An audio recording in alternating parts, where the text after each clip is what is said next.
할렐루야. 아멘. 2021년 8월 15일 주일 오전 예배를 시작하도록 하겠습니다. 아멘. 제가 기도하고 시작합니다. 거룩하신 하나님 아버지, 주님의 은혜에 감사를 드립니다. 주님께서 지난 한 주간 또한도 인도하여 주시고, 특히 오늘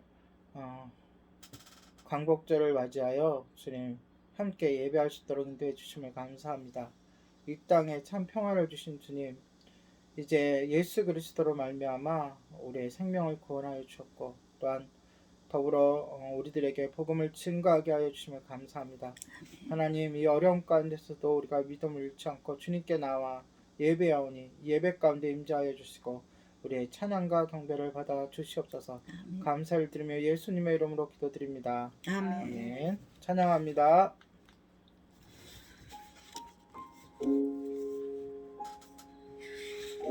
시작됐네, 우리 주님의 능력이.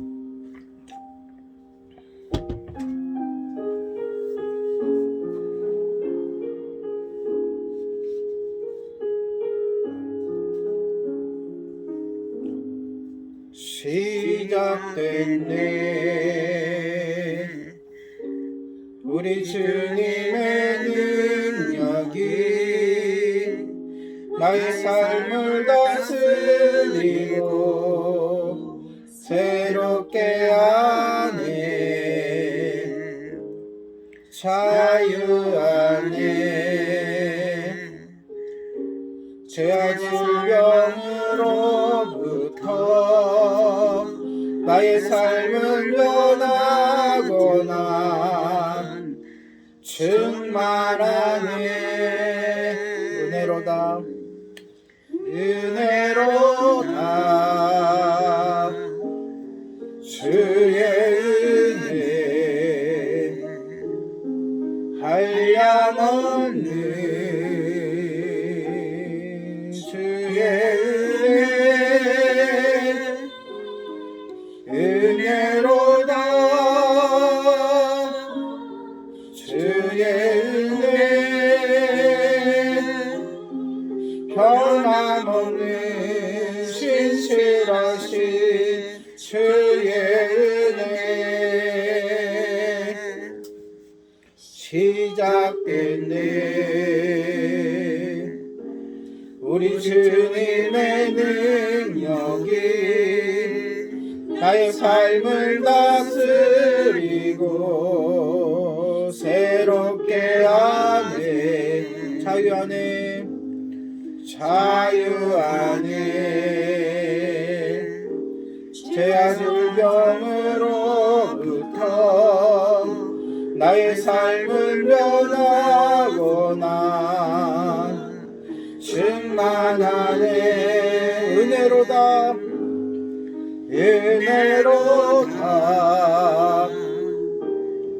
주의 은혜 한량없는 주의 은혜, 은혜로다, 주의 은혜 변함없는 신실하신 주의 은혜.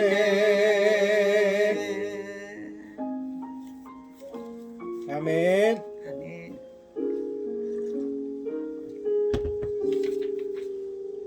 선한 능력으로 찬양합니다.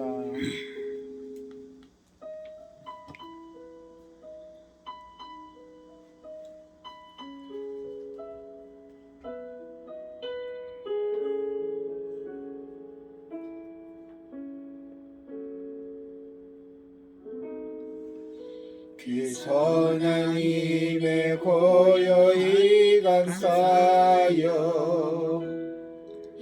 그 놀라운 평화를 누리며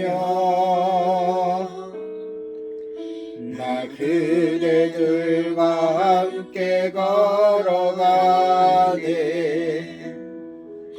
나 그대들과 내려오네.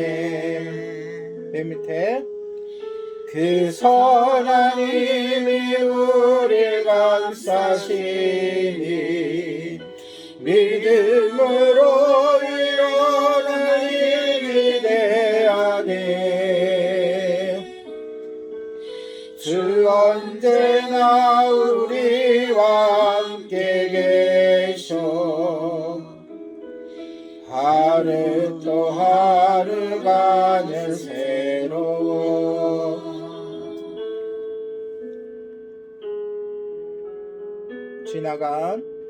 지나간 어물 어둠의 날들이 그 어깨 아멘.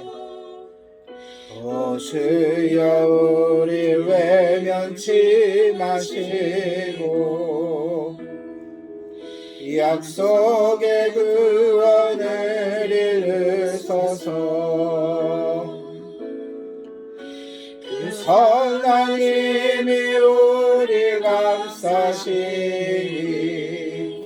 믿음으로 일어날 일 기대하네. 주 언제나 우리와 함께 계셔 하루 또 하루가는 새로워. 주께서 밝히신 작은 촛불이 어둠을 헤치고 타오르네. 그 빛에 우리 모두 하나 되어 오늘 위에 비추게 하소서. 오늘 위에 비추게 하소서. 오늘 위에 비추게 하소서. 그 선한 힘이 우릴 감싸시니 믿음으로 일어날 일 기대하네. 주 언제나 우리와 함께 계셔 하루 또 하루가는 새로워. 그 선한 힘이 우릴 감싸시니 믿음으로 일어날 일 기대하네. 주 언제나 우리와 함께 계셔 하루 또 하루가 날 새로워. 하루 또 하루가 날 새로워. 하루 또 하루가 날 새로워. 아멘.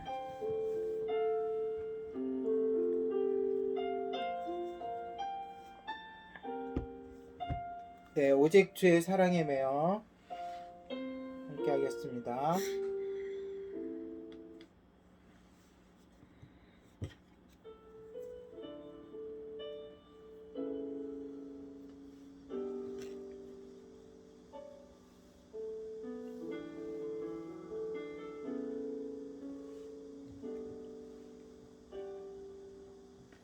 오직 주의 사랑에 매여 내 영 깊이 노래합니다. 이 소망의 언덕 기쁨의 땅에서 주께 사랑드립니다. 오직 주의 오직 주의 인재 안에 갇혀 내 영 기뻐 찬양합니다. 이 소명의 언덕 거룩한 땅에서 주께 경배드립니다. 주께서 주신 모든 은혜 나는 말할 수 없네. 내 영혼 즐거이 주 따르렵니다.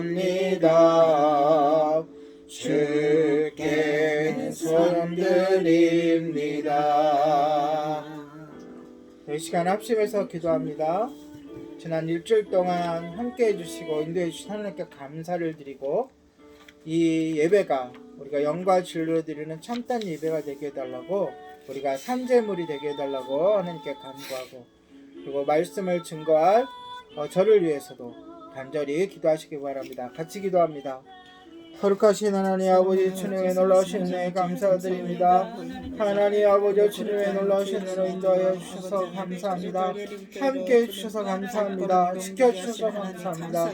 하나님 아버지 시간 하나님께 간절히 기도하는 것은 우리가 드리는 이 예배가 온전히 하나님께 상달되어 하나님이 기뻐하시는 참된 예배가 되게 하여 주시고 우리가 영과 진로 예배하는 그냥 시간 되게 하여 주시고 하나님 아버지 우리가 아버지 주님의 거룩한 산제사가 될 수 있도록 산제물이 될 수 있도록 인도하여 주시옵소서.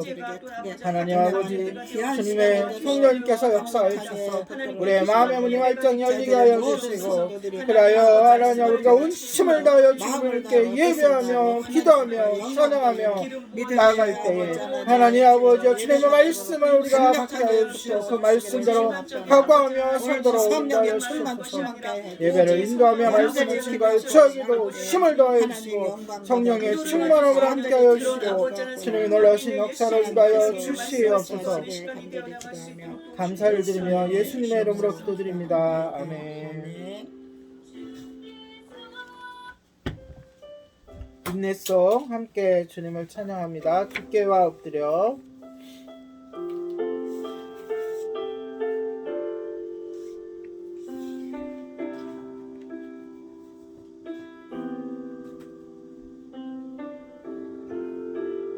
주께와 엎드려 주께와 엎드려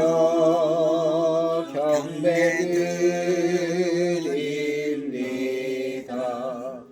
주 계신 곳에 기쁨 가득 무엇과도 누구와도 바꿀 수 없네. 예배 드림이 기쁨 됩니다. 주여 감사합니다. 아멘.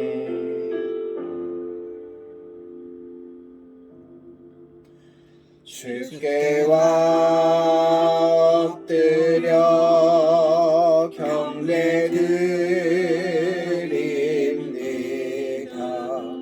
주 계신 곳에 기쁨 가득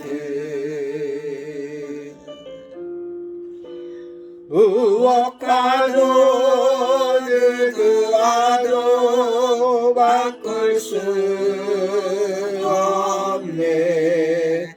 예배 드림이 기쁨 됩니다.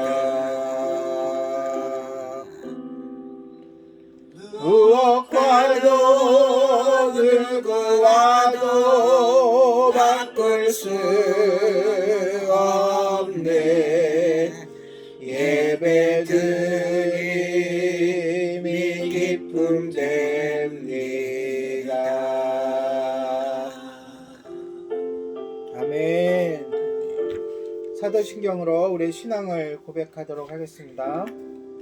전능하사 천지를 만드신 하나님 아버지를 내가 믿사오며 그 아들 우리 주 예수 그리스도를 믿사오니 이는 성령으로 잉태하사 동정녀 마리아에게 나시고 본디오 빌라도에게 고난을 받으사 십자가에 못 박혀 죽으시고 장사한 지 사흘 만에 죽은 자 가운데서 다시 살아나시며 하늘에 오르사 전능하신 하나님 우편에 앉아 계시다가 저리서 산 자와 죽은 자를 심판하러 오시리라. 성령을 믿사오며 거룩한 공예와 성도가 서로 교통하는 것과 죄를 사하여 주시는 것과 몸이 다시 사는 것과 영원히 사는 것을 믿사옵나이다. 아멘. 다같이 찬송가 310장입니다. 새 찬송가 310장. 통일찬송가로는 410장입니다. 하나님의 은혜로 찬양하는데요. 1절, 2절 위에 부르고 후렴을 같이 부르고 또 3절, 4절 위에 부르고 후렴을 같이 부르고 간주는 없습니다.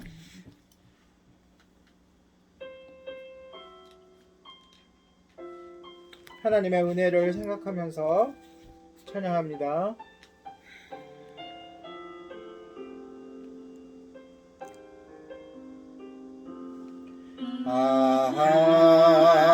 하나님의 은혜로 있을 데 없는 자 왜 구속하여 주는지 난 알 수 없도다. 왜 내게 굳센 믿음과 또 복을 주셔서 내 마음이 항상 편한지 난 알 수 없도다. 내가 믿고 또 의지하는 내 모든 형편하시는 주님 늘 보여주실 것을 나는 확실히 아네. 왜 내게 성령 주셔서 내 마음을 감동해 주 예수 믿게 하는지 난 알 수 없도다. 주 언제 강림하실지 혹 밤에 옥낮에 또 주님 만날 그것도 난 알 수 없도다. 내가 믿고 또 의지하는 내 모든 형편하시는 주님 늘 보여주실 것을 나는 확실히 아네. 내가 믿고 또 의지하는 내 모든 형편하시는 주님 늘 보여주실 것을 나는 확실히 아네. 아멘. 기도하겠습니다. 예수 그리스도는 참 하나님이시며 참 인간이심을 고백합니다. 아멘. 예수님은 성령으로 잉태되어 인성과 신성을 입고 이 땅에 오신 구원자이심을 선포하며 찬양합니다. 아멘. 하나님 아버지, 하늘의 문을 여시고 이 예배 처소를 주목하여 주시옵소서. 아멘. 하나님께서 거룩하신 것처럼 우리도 거룩하고 순결하도록 전심으로 예배할 수 있도록 인도하여 주옵소서. 아멘. 오늘은 강복절입니다. 이 민족을 사랑하사 해방의 감격을 주신 하나님께 감사와 영광을 돌립니다. 아멘. 속히 남북이 하나 되어 진정한 해방을 맞이할 수 있도록 도와주시옵소서. 아멘. 또한 이 땅을 복음으로 하나가 되어 하나님께 거룩한 제사장의 나라가 될 수 있도록 도와주시기를 원하옵나이다. 아멘. 하나님, 매일 말씀을 사모하여 그 말씀을 묵상하고 삶에 적용하지 못했음을 고백하오니 용서하여 주시옵소서. 아멘. 주의 말씀은 내 발의 등이요 내 길의 빛이라고 하셨사오니 말씀을 매일 사랑하고 지키도록 인도하여 주시옵소서. 아멘. 모든 민족이 한 사람이라도 회개하고 돌아오기를 오래 참고 기다리시는 하나님의 사랑을 깨닫게 하여 주옵소서. 아멘. 세계의 여러 분쟁 지역에서 파괴가 일상화되어 인간이 누릴 수 있는 최소한의 안전한 거처와 먹거리, 의료 지원, 평화도 복음도 없는 그 땅에서 소망 없이 살아가며 고난당하는 사람들을 불쌍히 여겨 주시옵소서. 아멘. 아멘. 속히 그 땅에 평화가 임하게 도와주시며 아멘. 그들을 섬기는 이들이 불같이 일어나게 도와주시옵소서. 아멘. 한국 교회가 더욱 깨어 기도하며 새 하늘과 새 땅을 소망하며 십자가 복음을 전하는 증인으로 일어나게 도와주시옵소서. 아멘. 이 땅의 교회가 다음 세대에게 하나님 경외하는 법을 가르치며 복음의 진리로 양육하는 일에 힘쓰게 하여 주시옵소서. 아멘. 복음 전함 교회 박영소 목사님의 영육을 강건케 하여 주시옵소서. 아멘. 힘들고 지칠 때마다 붙들어 주셔서 주님이 주시는 지혜와 능력으로 교회를 아름답게 이끌어가는 영적 지도자로 세워 주시옵소서. 아멘. 또한 교회가 더욱 말씀으로 부흥하여 든든히 서가게 하여 주시옵소서. 아멘. 주님의 교회 주병선 목사님을 의로운 장중에 붙드사 아, 그 마음과 생각이 항상 하나님을 향하게 도와주시옵소서. 아멘. 여러 어려움 속에서도 주님이 주시는 은혜로 모든 것을 감사함으로 감당할 수 있는 새 힘을 부어 주시옵소서. 아멘. 박미선 사모님이 일주일에 한 번씩 항암 치료를 받는데 마음의 평안함을 주시고 고통이 점점 줄어들게 도와주시옵소서. 아멘. 아멘. 필리핀의 김성재 선교사님의 건강을 붙들어 주시옵소서. 아멘. 항상 뜨거운 열정을 가지고 복음을 증거하여 많은 제자들을 세우며 교회를 지치지 않고 이끌어갈 수 있도록 은혜 베풀어 주옵소서. 아멘. 대국의 장성영 선교사님을 영육의 강건함을 물어 붙들어 주시옵소서. 아멘. 교회가 말씀 가운데 흥왕하게 도와주시옵시고 아멘. 성도들의 믿음이 성장하고 성숙되어 전도의 열매를 맺게 하여 주시옵소서. 아멘. 또한 선교센터 건립이 이루어질 수 있도록 재정을 부어 주시옵소서. 아멘. 신성재 목사님이 필리핀 민다나오 다바오로 선교를 위해 나가려고 여러 가지 준비하는 과정 가운데 하나님 함께 하셔서 비자와 재정에 순적하게 준비되어 나갈 수 있도록 인도하여 주시옵소서. 아멘. 리셋 찬양 사역자를 축복하여 주셔서 항상 하나님이 기뻐하시는 사역자로 세워 주시옵고 아멘. 외국 대학 편입하여 공부할 수 있도록 등록금과 생활비가 잘 마련되게 도와주시옵소서. 아멘. 선교 한국 단체를 기억하사 해외 선교 현황과 글로벌 이슈를 나누며 건강한 선교 네트워크를 구축하여 복음을 더욱 확장하게 도와주시옵소서. 아멘.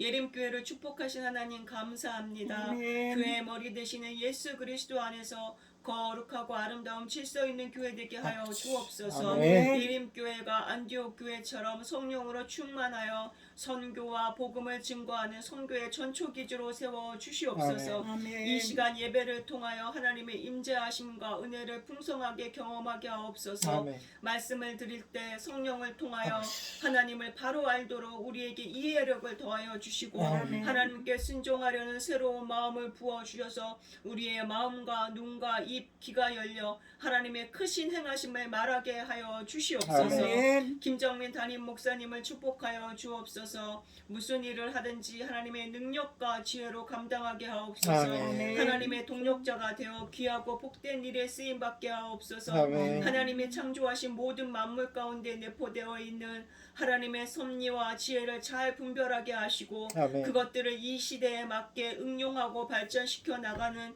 창조적인 사람이 되어 하나님 나라와 세상에 공헌할 수 있게 하여 주시옵소서. 아멘. 또한 하나님과 약속한 것에 대한 책임을 다하여 큰 축복을 받는 사람이 되게 하여 주옵소서. 아멘. 감사드리며 우리 주 예수 그리스도 이름으로 기도하옵나이다. 아멘. 좋으신 하나님을 찬양하겠습니다.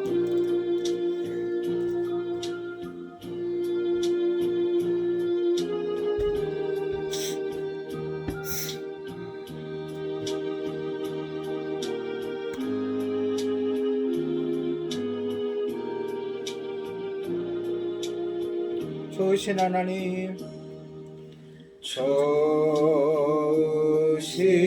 하나님, 좋으신 하나님, 참 좋으신 나의 하나님, 우리의 기도를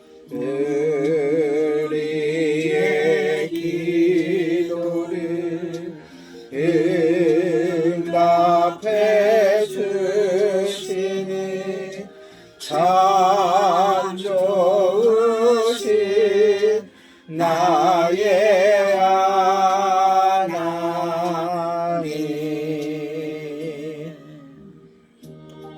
우리에게 한없는 축복을 주시는 하나님을 고백하며 찬양하도록 하겠습니다.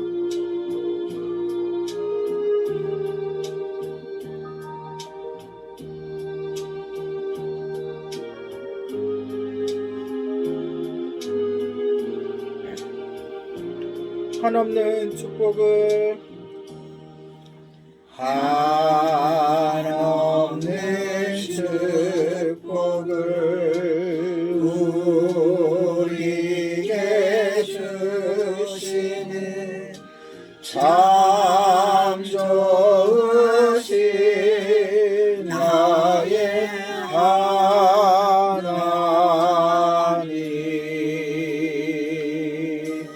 아멘. 하나님 말씀 사도행전 16장입니다. 사도행전 16장 1절로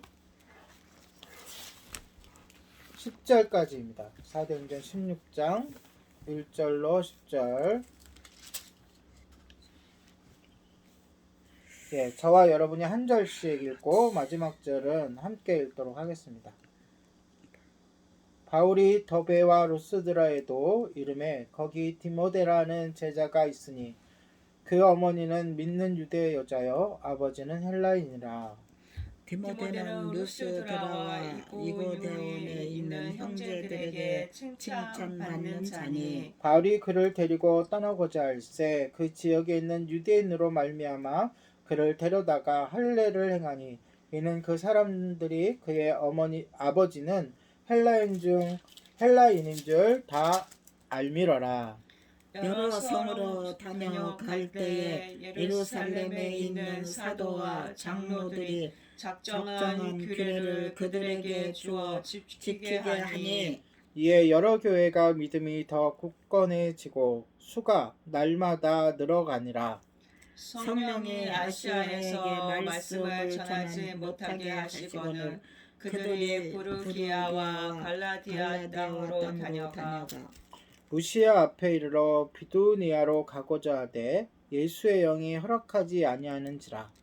무시아를 지나 드로아로 내려갔는데 밤에 환상이 바울에게 보이니 마게도냐 사람 하나가 서서 그에게 청하여 이르되 마게도냐로 건너와서 우리를 도우라 하거늘.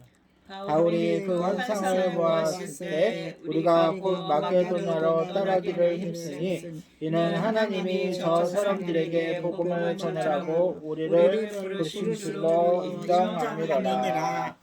아멘. 하밀어라. 네, 오늘은 디모데의 합류 그리고 마게도냐로 부름을 받아 가는 그 두 가지 사건을 서로 나누도록 하겠습니다. 제가 나눠드린 그 그림을 참고하면서 보시기 바랍니다.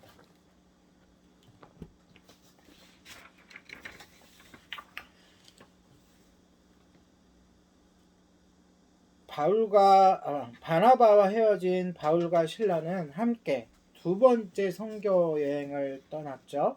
우리가 지난주에 15장 마지막 부분에서 바나바와 마가가 함께 첫 번째 선교 여행지의 여정을 따라서 그렇죠? 여정을 따라서 구브로 섬으로 전도를 떠났고 반면에 바울과 실라는 그들과 반대 방향으로 다시 말해서 육지를 통해 가지고 여행을 떠났다고 했습니다. 그 목적은 기존의 첫 번째 선교 여행에서 개척한 교회들을 둘러보며 그들을 격려하고 또 다른 곳에서 복음을 전하고자 하는 일이었어요. 그래서 그들은 수리아와 길리기아 지역을 통해서 그림에 보면 수리아가 어디죠? 안디옥이 있는 곳이 수리아예요. 아수르라고 써 있죠. 시리아, 다른 말로 요즘에 지금은 시리아 지역이라 그러죠. 수리아와 그리고 길리기아, 수리아 이쪽의 길리기아 지역을 거쳐서 반대로 다소랑 이렇게 해서 역방향으로 교회들을 방문하게 됩니다.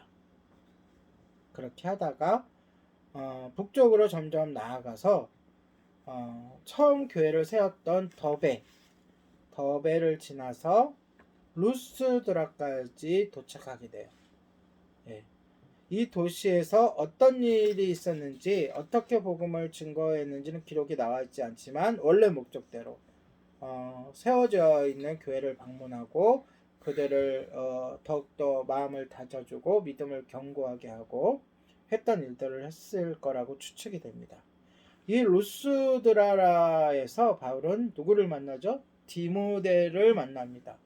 디모데라는 청년을 만났는데 그 어머니는 본문에 나와 있듯이 어머니는 유대인이었고 아버지는 헬라인이었어요. 디모데가 1차 전도 여행 때 등장하지 아니하고 이 2차 전도 여행에서 등장한 것으로 보아서 아마 바울이 직접 전도했던 인물은 아니었던 것 같아요. 그런데 바울이 떠나온 후에 기존에 남아있던 교회들이 계속해서 복음을 전했을 거 아니에요. 그렇죠? 그 복음을 전하던 과정에서 그 유대인이었던 어머니가 유대인이었던 어머니를 먼저 전도했을 것이고 그리고 그 자녀였던 디모데를 전도했을 거예요. 본문에는 헬라인이었던 아버지가 그리스도인이 되었는지는 나와 있지가 않아요. 그렇죠? 나와 있지가 않고 다만 이 디모데가 그 근방 지역에 하나님을 믿는 청년으로 유명해졌다고는 나와요. 그렇죠? 그래서 아마 바울의 마음에 쏙 드는 청년이 됐던 것 같아요. 청년이었던 것 같아요. 후에 바울은 이 디모데의 어머니와 할머니에 대해 깊이 칭찬을 합니다. 그러니까 그 기존에 남아있던 그 교회 사람들이 이 할머니랑 엄마에게 또 디모데에게 이렇게 복음을 전해서 한 교회가 된 거겠죠. 그런데 그 안에서 디모데는 지도자로서의 소양을 키워가면서 믿음이 유명하게 칭찬받을 정도로 이렇게 성장을 했던 거예요.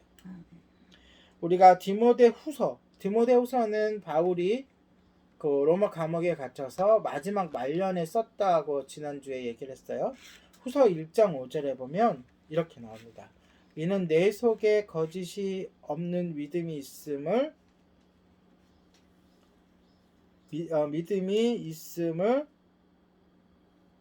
생각함이라.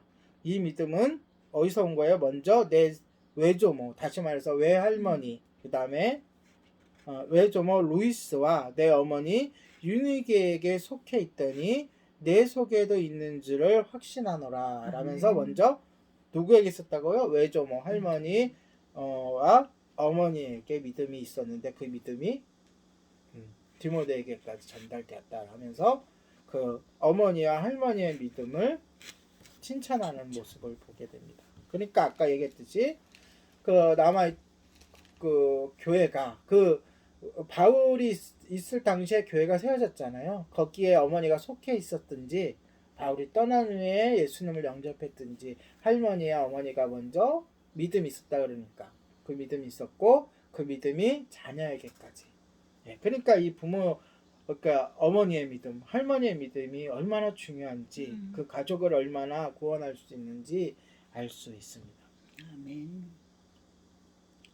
디모데의 할머니와 어머니는 그에게 디모데에게 믿음을 넣어준 사람이 된 거예요. 바울은 디모데에게서 그 모습에서 그 다음에 평판에서 큰 감동을 받았고 그래서 그를 자신의 2차 선교 여행의 동역자로 같이 데려가고 싶었어요. 우리가 디모데가 바울과 함께 여행할 때 몇 살이었는지는 확실치 않아요. 하지만 그가 어렸다고는 우리가 짐작할 수가 있어요. 왜냐? 바울이 후에 그에게 쓴 편지를 보면 알 수 있어요. 보세요. 이번엔 디모데전서 4장 12절이에요. 네, 디모데전서는 디모데를 그 다른 지역의 사역자를 다 키워가지고 이제 사역자 훈련을 시켜갖고 그 사역자로 보낸 후에 쓴 거예요. 전서는 그래서 바울의 서신서 중에서 앞부분에 보통 쓰였다고 보는데요. 거기 어떻게 나와 있냐면 4장 12절에 보니까 누구든지 내 연소함을 연소가 뭐예요? 나이가 어림을 업신여기지 못하게 하고 오직 말과 행실과 사랑과 믿음과 정절에 있어서 믿는 자의 본이 되라 라고 썼기 때문에 그걸 썼을 때에는 이미 디모데가 한 지역의 지도자로 가 있는 예를 들어 쉽게 말해서 오늘날에 담임 목사로 가 있는 상황인데도 어리다고 했으니까 처음에 디모데가 합류할 당시에는 그거보다도 더 어렵겠죠. 네, 그렇게 짐작할 수가 있어요. 바울은 나이가 어린 디모데에게서 특별한 점을 발견했으며 이들의 만나면 앞으로 평생 동역자로 함께합니다. 같이 있든 떨어져 있든 그리고 마지막에 또 그 말년에 마지막 죽음을 앞두고 아까도 얘기했던 디모데 후서를 편지로 보낼 때에 속히 오라고 했으니까 속히 오라 누굴 데리고 오라 마가를 데리고 오라라는 거 지난주에 했죠. 그런 걸 보니까 나중에는 또 함께 그 바울의 말년을 죽음을 함께 목격했던 것이 아니었을까 우리가 추측해 볼 수가 있어요. 바울은 디모데를 믿음 안에서 아들로 삼았어요. 그래서 믿음의 아들이라는 표현이 많이 나옵니다. 그리고 후에 에베소 교회가 어디 교회죠? 지금 개척한 1차 전도 여행에 있었던 교회가 아니에요. 에베소 교회는 요한계시록에서도 나오는 유럽에 있는 교회예요. 유럽이 아니라 이제 아시아 그 해변 쪽에 있는 교회예요. 그러니까 개척도 이 교회의 그 후임자로 말 그대로 지도자로 보내요. 자, 그럴 정도로 이제 성장을 시키는 거예요. 어떻게 해서 전도 여행을 같이 다니면서. 우리가 앞서 15장에 바울은 마가라는 요한을 선교 여행에 데려가지 않기로 했음을 보았어요. 그러면서 어떤 사람들은 오해를 해요. 이렇게 젊은 사람들을 훈련시키는 데 있어서 바울은 관심이 없었다. 이렇게 오해를 하지만 오늘 이 디모데를 합류시켜서 데려가는 이 모습을 보면서 우리는 그것은 오해다라는 것을 알 수 있어요. 마가에게는 누가 적합했죠? 바나바가 적합했고 뭘로? 멘토로 훈련시키는 선생님으로. 디모데에게는 누가 적합했어요? 바울이 적합한 거예요. 우리가 예수님의 경우도 알 수 있어요. 예수님이 많은 제자들이 있어요. 70인도 있었고 더 많은 제자들이 있었지만 그 중에 특별히 누구를 세우죠? 12사도를 세워요. 그런데 12세대를 가리키지만 또 그들 가운데서도 또 특별히 신경 쓰는 제자들이 있어요. 3명의 제자가 있었는데 누구일까요? 베드로, 요한, 야곱. 베드로, 요한, 야곱. 야고보. 나이상으로는 베드로, 야고보, 요한이겠죠. 요한이 제일 젊었으니까 제자들 중에. 왜 그랬을까요? 편했을까요? 그게 아니라는 거예요. 지금 제가 본문을 통해서 하고 싶은 얘기는 바울이 마가라는 요한은 편애해서 싫어하고 디모데는 특별히 더 좋아했다, 더 편애했다는 것이 아니라는 거예요. 예수님의 경우를 봤으려고 예수님이 이 3명을 더 편애하고 나머지를 이렇게 덜 사랑했다는 게 아니라 이들에게는 더욱 특별한 사명이 있었어요. 뭐냐?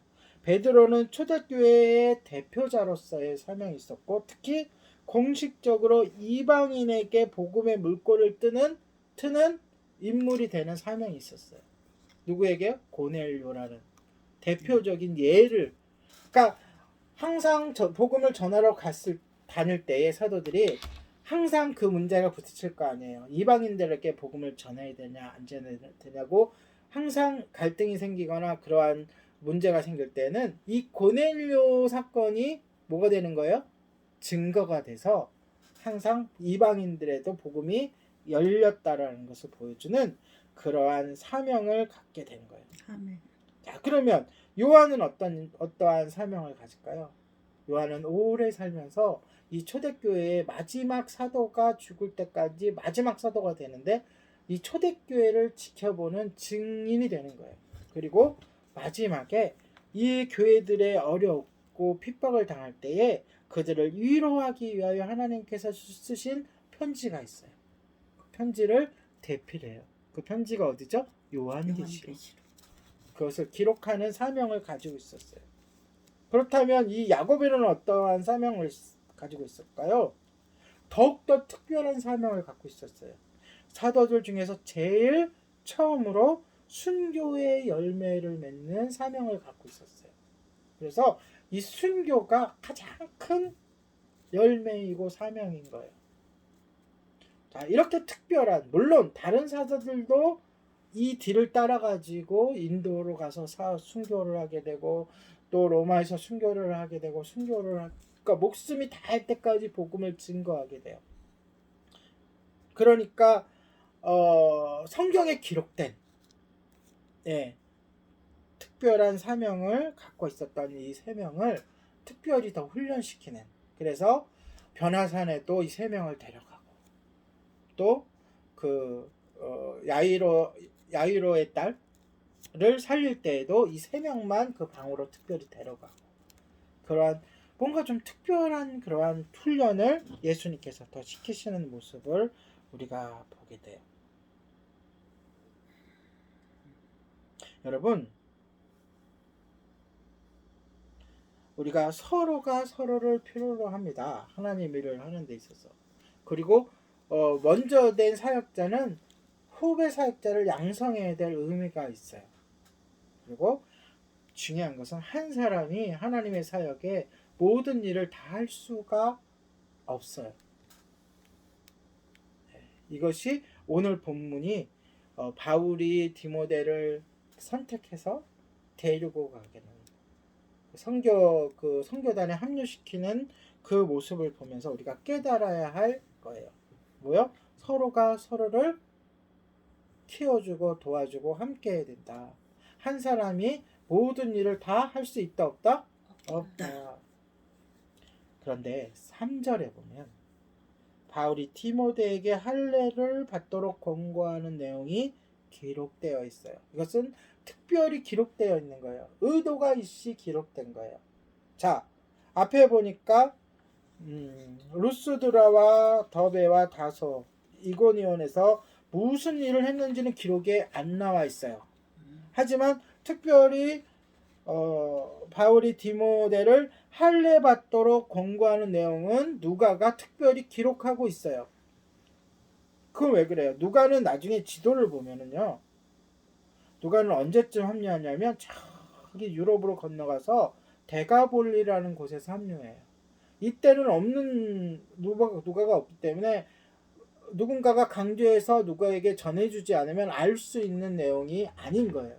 그런데 이후에도 바울이나 또 디모데가 이 일을 강조해서 누가에게 이야기한 거예요. 그러니까 기록이 돼 있죠. 그럴 정도로 중요한 내용인 거예요. 디모데에게 할례를 받게 한 거는. 디모데는 아까도 질문을 제가 개인적으로 했지만 이 당시에 유대인이었을까요? 헬라인이었을까요? 신분상 헬라인인 거예요. 네. 왜? 아버지가 헬라인이라고 일부러 강조해서 밝혔잖아요. 누가가 기록하면서 어머니는 유대인이고 아버지는 헬라인이다라고 분명히 밝힌 데는 의도가 있는 거예요. 디모데는 이방인이었기에 할례를 받지 않아도 전혀 문제가 되지 않았어요. 이방인은 할례가 받을 필요가 없다는 예루살렘 공회의 결정이 있었잖아요. 그렇죠? 그런데 바울이 할례를 받게 하는 것은 이방인이니까 이방인에게 할례를 받게 하는 것은 그 결정에 어긋나는 거예요. 자, 그들이 지역을 돌아다니면서 지금 뭘 전하고 있어요? 교회들을 지나다니면서 유대에서 결정된 예루살렘에서 결정된 내용을 편지와 함께 쭉 전하고 있는 거예요. 안디옥 교회에만 전한 게 아니라 그 내용, 그 문제는 그 개척한 교회마다 문제가 생기는 거잖아요. 그렇죠? 헬라인들이 할례를 받아야 되느냐, 율법을 지켜야 되느냐의 문제는. 그래서 가는 곳곳마다 그 내용을 전할 의무가 있는 거예요. 바울에게는. 그 의무를 말로는 전하고 있는데 지금 행동으로는 할례를 받게 하고 있어요. 받게 하지 않게 하고 있어요. 받게 하고 있잖아요. 그러니까 그가 전하는 말과 이 할례를 하는 일은 서로 모순되는 행동이에요. 그럼에도 불구하고 그걸 바울이 알죠. 모순되는 행동임에도 불구하고 할례를 받게 해요. 그 이유가 중요한 거예요. 왜 할례를 받게 하느냐? 네. 왜 할례를 받게 할까요? 왜? 유대인들 때문에. 이유는 딱 하나야. 회당에도 들어가서. 그렇죠. 회당에 들어가야 하기 때문에. 회당에 들어가는 조건이 이방인들인데도 회당에 들어갈 수가 있어요. 어떻게 하면? 유대교로 개종을 하면. 그런데 유대교로 개종하는 방법이 뭐예요? 할례를 하고 율법을 지키는 거예요. 그러니까 왜 근데 이들이 회당에 들어가야 돼요? 회당에서 복음을 전해야 되기 때문에. 그런데 회당에 들어가야 될 조건이 뭐예요? 유대인으로 개종을 해야 돼요. 그런데 디모데가 유대인이에요? 이방인이에요? 이방인이에요. 그러면 개종을 해야 돼. 뭐 하려면? 복음을 증거하려면. 그러니까 가장 중요한 우선순위가 뭐예요? 생명을 구원하는, 복음을 증거하는 일이에요. 그러려면 이방인에도 불구하고 할례를 시키는 거예요. 왜?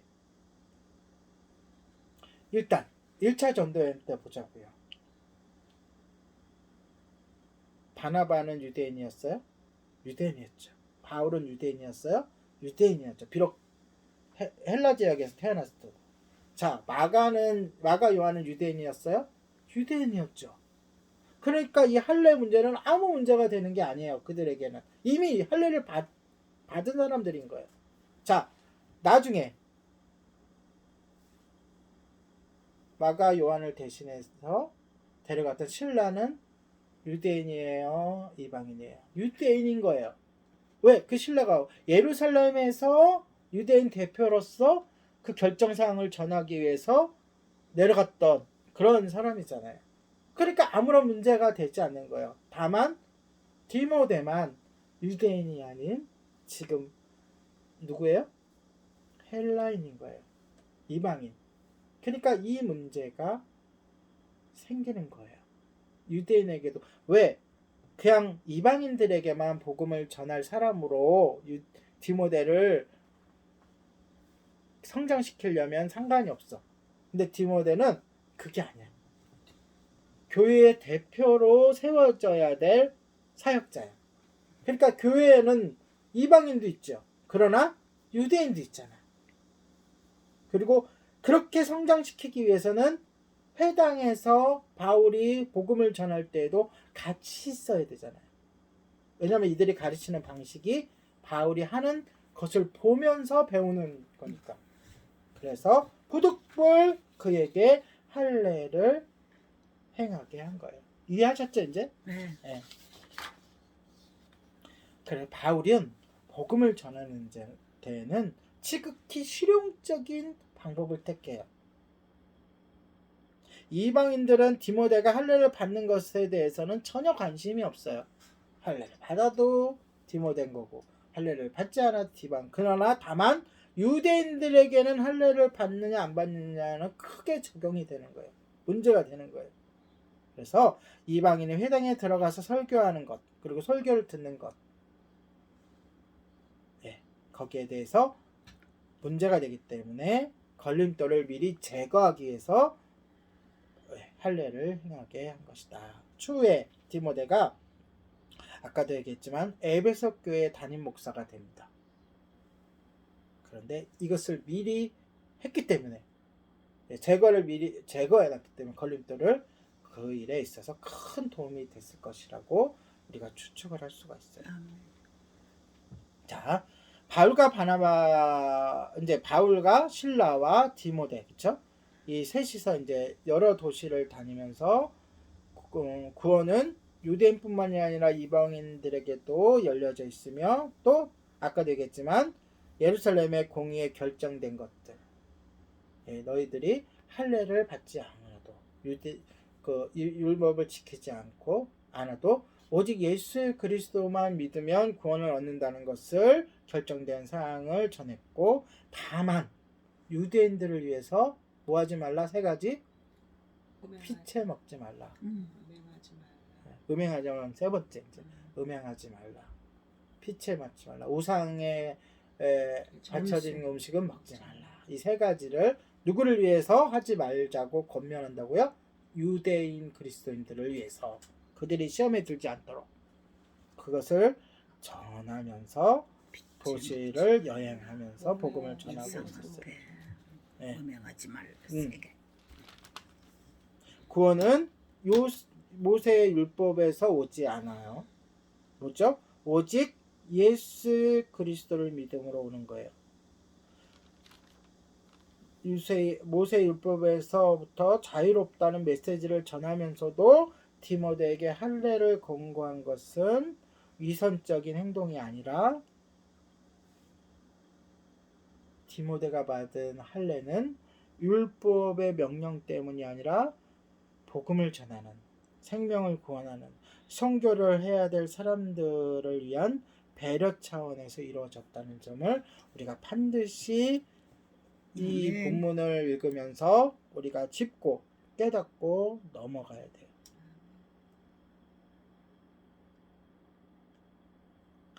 자, 바울이 자신의 복음을 전하는 가치관에 대해서 고린도전서 9장 22절에 이렇게 얘기하고 있어요. 이 내용을 우리가 갖고 있어야 된다는 거예요. 본문을 오늘 읽으면서 이 동일한 바울과 같은 마음을 배워서 우리가 복음을 전할 때 갖고 있어야 돼요. 어떤 내용이냐?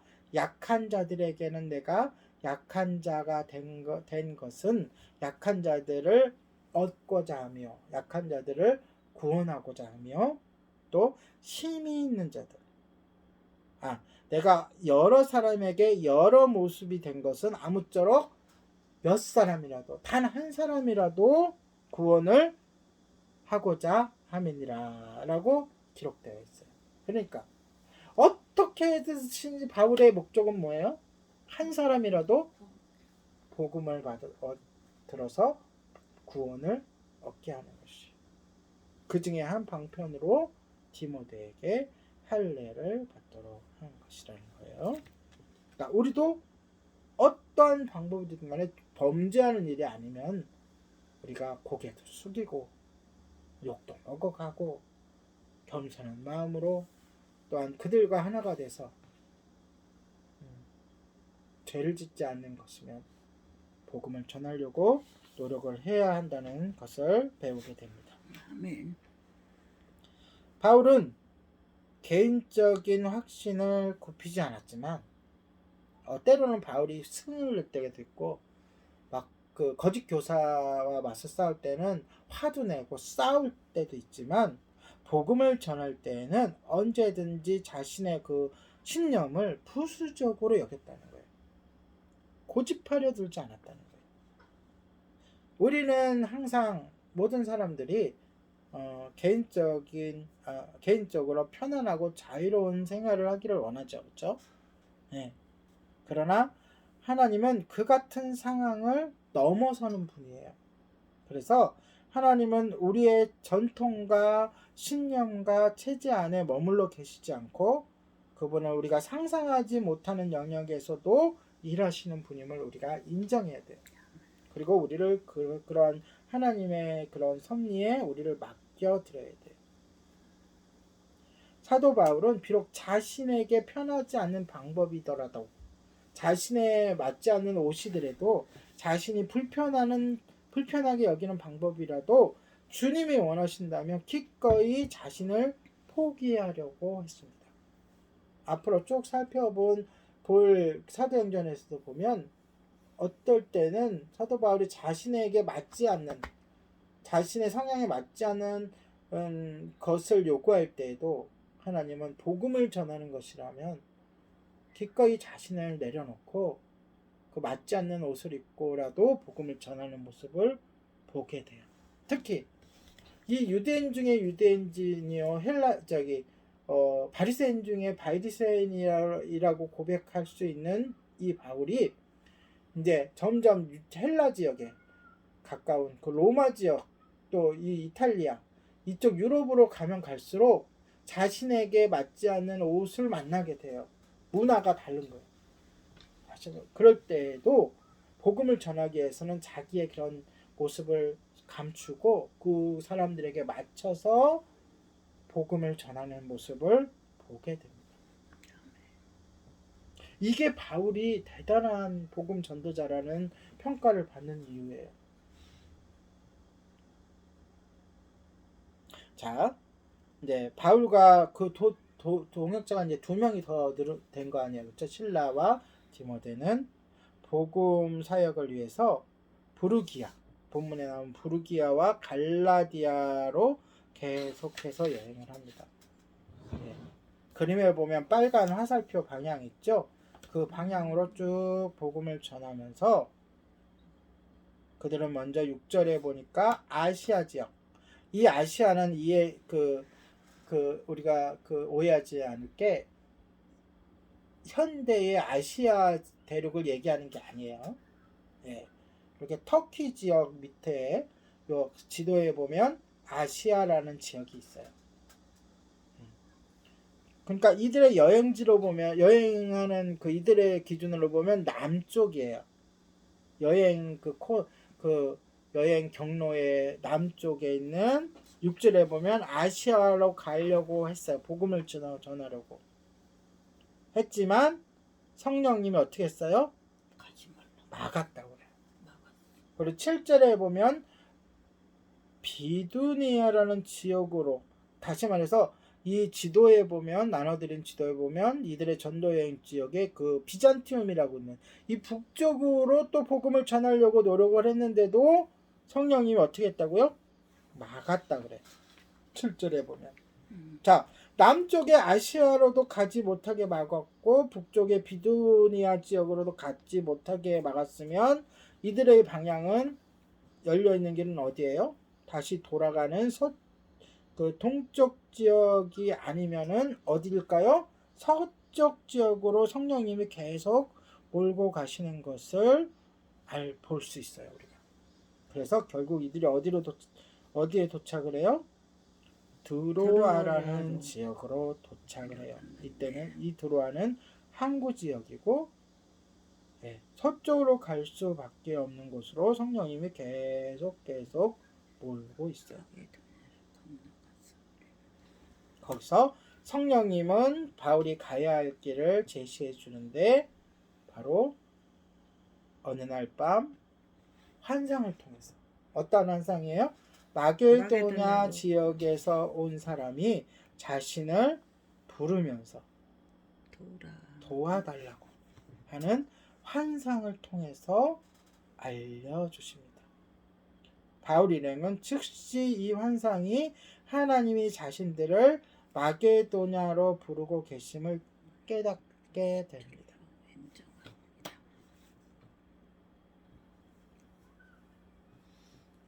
그러니까 6절에서부터 10절의 이 내용은 선교 여행에서 우리가 복음을 전할 때에도 또는 선교지로 나아갈 때에도 선교사님들을 후원할 때에도 성령님의 인도하심에 대한 깨달음을 우리들에게 본으로 보여주고 있는 거예요. 본으로. 그러니까 우리가 주님의 일을 할 때에도 주님이 막으실 때가 있다는 거예요. 그것을 우리가 미리 성경을 통해서 학습을 해야 돼. 그래서 우리가 주님의 일을 할 때에도 하나님이 막으실 때가 있다. 아무리 우리가 선한 일이고 우리가 보기에 그리고 분명히 성경적으로 봐서도 하나님 뜻에 합하지만 하나님이 막으실 때가 있다는 거예요. 그러니까 그 때가 오면 우리가 낭망하거나 우리가 혼란스러워하거나 포기하거나 하나님을 오해하지 말고 본문처럼 행동하라는 거예요. 어떻게 행동하라는 거죠? 막으실 때가 있다는 것을 우리가 먼저 인정하라라는 거예요.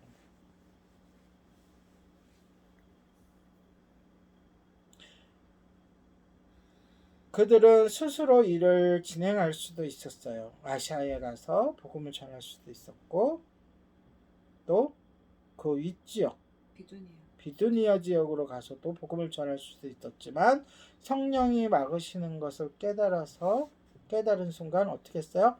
멈췄다는 거예요.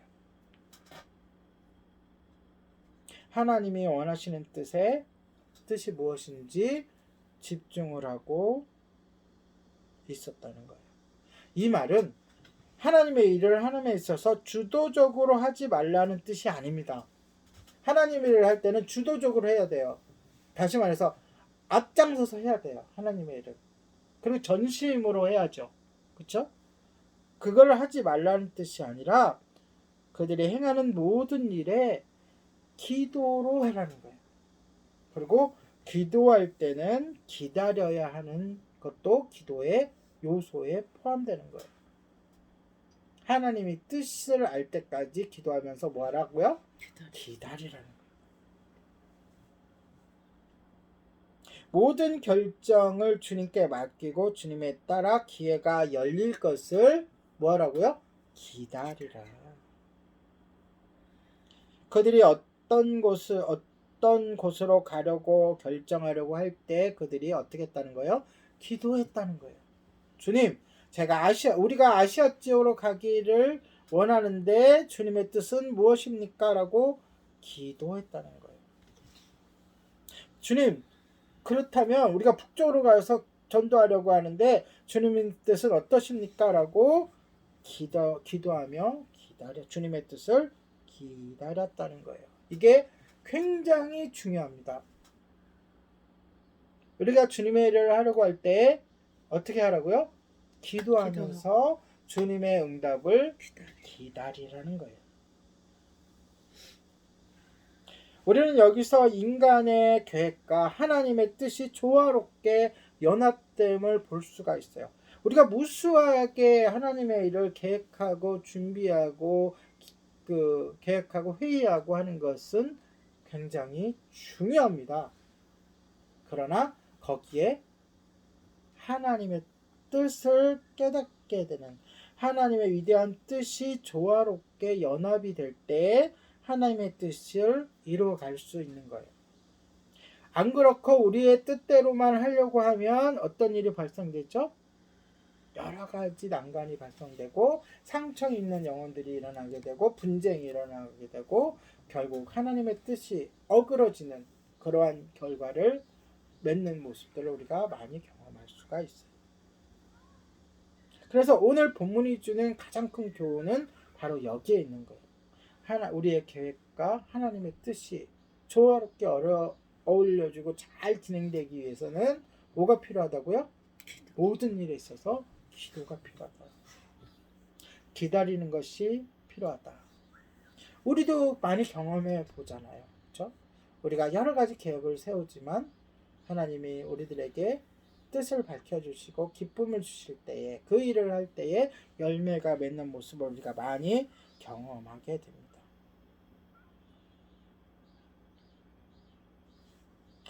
여기서 중요한 것은 하나님이 우리의 삶의 주인이심을 우리가 인정하는 거예요. 그것이 굉장히 제일 중요한 내용인 거예요.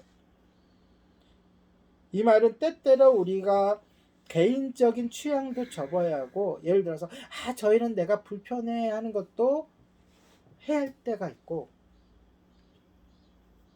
또 우리가 상상하지 못하는 방법으로도 하나님이 일하실 수 있도록 우리의 자리를 내어드려야 된다는 것. 여러분 아시잖아요. 우리 교회가 또 제가 방송 사역을 시작하게 될 때에도 얼마나 많은 고민과 난관과 우리가 그런 갈등이 있었어요. 내적인 갈등이. 그러나 우리가 기도하고 우리가 준비하면서 하나님의 뜻을 구할 때 하나님이 선하신 방법으로 재정도 마련해 주시고, 또한 우리가 거기에 헌신하게도 해주시고, 또한 여러 가지 시행착오를 거쳐서 오늘날까지 오게 됐잖아요. 그런 것들이 오늘 본문에서 입증해 주고 있는 거예요. 하나님이 우리의 삶의 주인이심을 인정하고 우리가 때때로 우리의 취향까지도 내려놓고 하나님의 방법으로, 우리가 상상하지 못하는 방법으로 일하실 수 있도록 자리를 내어드리고 우리를 사용하게 해드리는, 그것이 바로 진정한 헌신인 거예요. 즉 때때로 하나님이 우리의 계획을 바꾸셔서 일할 수 있도록 우리를 내어드리시길 바랍니다. 그러나 무엇보다도 이 말씀은 하나님의 방법에 우리가 순종하면서 우리의 계획과 삶 속에서 하나님이 함께 하실 수 있도록, 또한 하나님께서 함께 하신다는 믿음을 가지고 소망을 가져야 된다는 의미이기도 합니다. 사랑하는 성도 여러분, 우리는 어떤 상황에서도 절대적으로 하나님께 순종할 수 있도록 평소에 훈련을 해야 한다는 거예요. 훈련이 되어 있지 않으면 하나님이 우리가 원치 않은 방향으로 이끄실 때에 우리가 온전히 따라갈 수가 없게 돼요. 그러니까 훈련을 해야 돼요. 그래서 때로는 이 담임 목사가 여러분들에게 훈련을 시킬 때 마음에 들지 않는 것도 순정함으로, 감사함으로, 아멘. 기쁨으로 따르는 훈련들을 해야 돼요.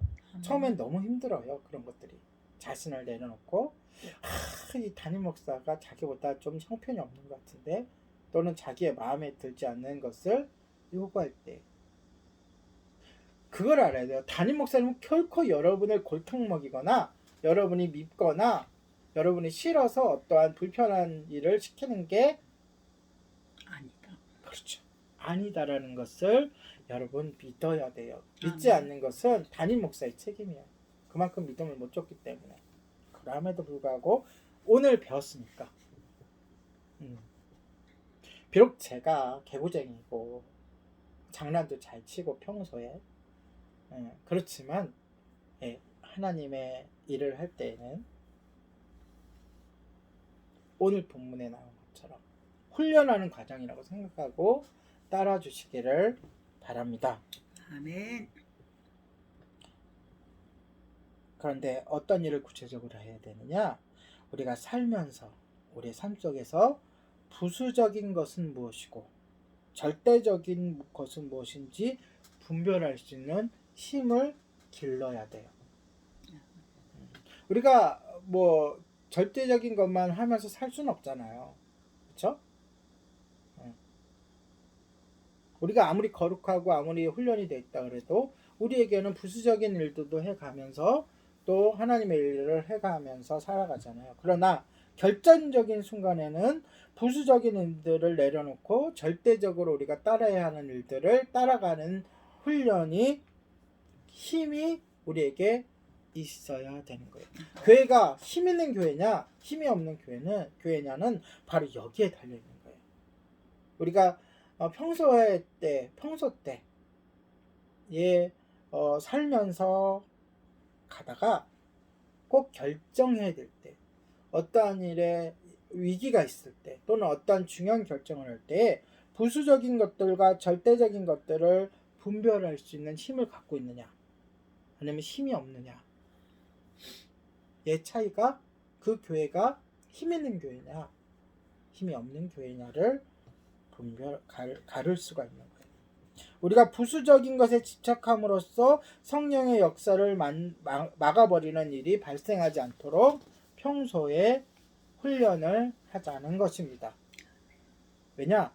성경에서 그것을 말씀해 주시고 본을 보여주시고 이렇게 요구하고 있기 때문에 그래요. 말씀을 정리합니다. 우리는 본문을 통해서 생명을 구원하는 일에는 자기의 가치관과 생활 방식까지라도 내려놓는 바울을 보게 돼요. 또한 하나님의 일을 할 때에 우리의 계획과 뜻대로 하는 것이 아니라 하나님께 기도로 묻고 또 물어서 주님의 뜻대로 해야 함을 깨닫게 되는 거예요. 그래서 결론은 생명을 구원하는 일에는 먼저 구원받은 우리를 주님께서 사용하신다는 거예요. 그때에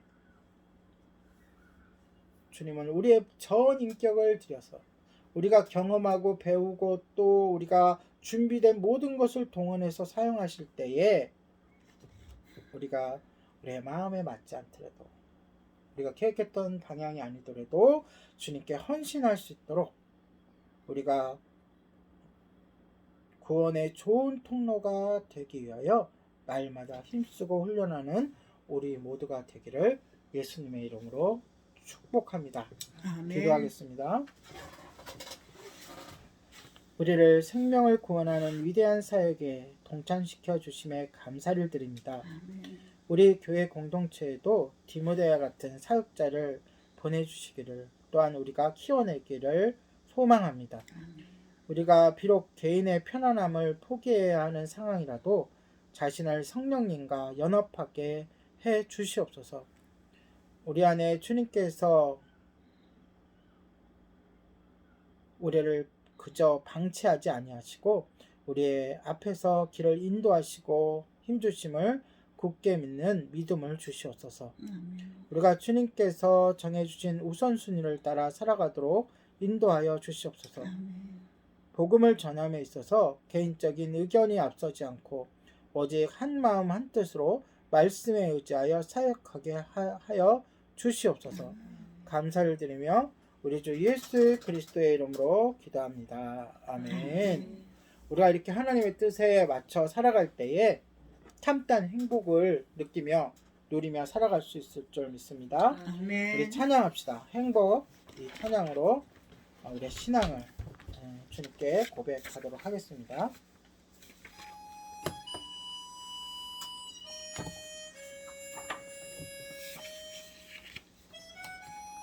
화려하지 않아도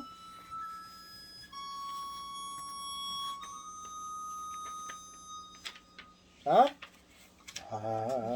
화려하지 않아도 정결하게 사는 삶 가진 것이 적어도 감사하며 사는 삶 내게 주신 작은 힘 나눠주며 사는 삶 이것이 나의 삶의 행복이라오.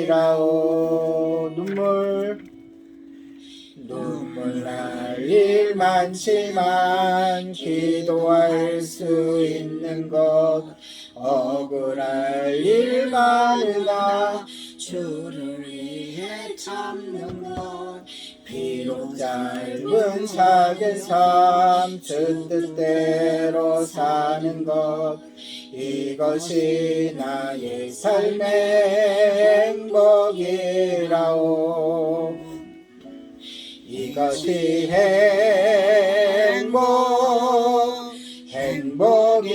행복이라오.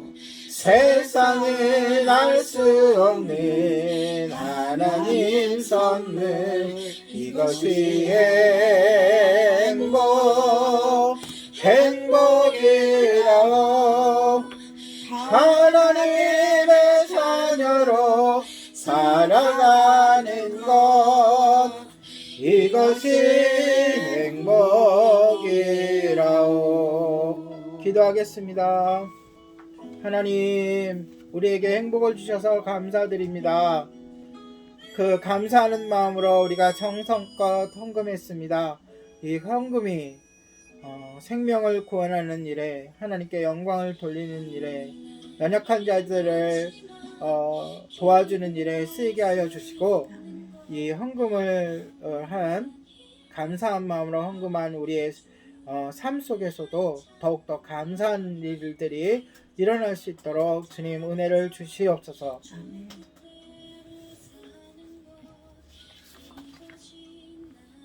지금은 우리 주 예수 그리스도의 은혜와 하나님의 사랑과 성령의 교통하심이 우리의 모든 계획과 목표를 주님께 맡기고 성령님의 인도하시는 대로 끝까지 복음을 전하기로 결단하는 모든 성도 위에 함께 있을지어다. 아멘. 감사합니다. 감사합니다. 예배를 마쳤습니다.